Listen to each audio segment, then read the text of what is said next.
Llovía intensamente y era la mañana de Cambridge. Y era la lluvia compañera de nuestra alegría. Por fin hemos encontrado una tienda de paraguas y los dos nos convertimos en niños traviesos que por el campus de Harvard jugaban a las escondidas. Sin embargo, de las manos recorrimos un barrio lleno de libros y bibliotecas y restaurantes y cafeterías. Quiero que sepas que la lluvia ha jugado un papel preponderante en nuestro destino de seres empapados por el amor, seres lluviosos e intermitentes, imperecederos.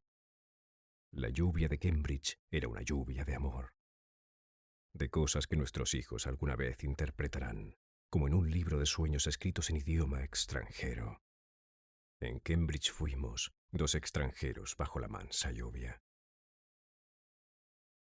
Yo te he aclarado mi ansiedad terrícola, mi virtud de ser solamente inmigrante de todas partes, de este y oeste, de ninguna parte en especial. Porque declaré toda la tierra mi pertenencia y porque me pertenece lo que amo. Y lo que me espera es mi futuro de polvo, de planeta único, girando alrededor del sol. Porque eso seré después de mi muerte. Meteorito hecho a imagen y semejanza del barro.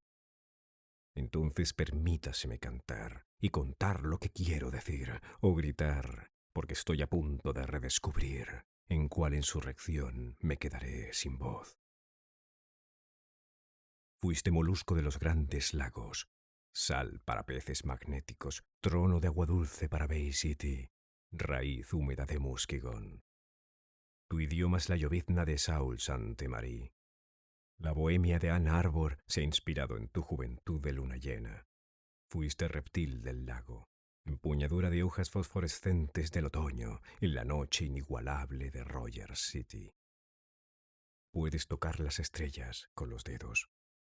Hemos acampado en la península del norte y cuando llegó la estrellada noche, comenzamos la fogata con la leña del bosque.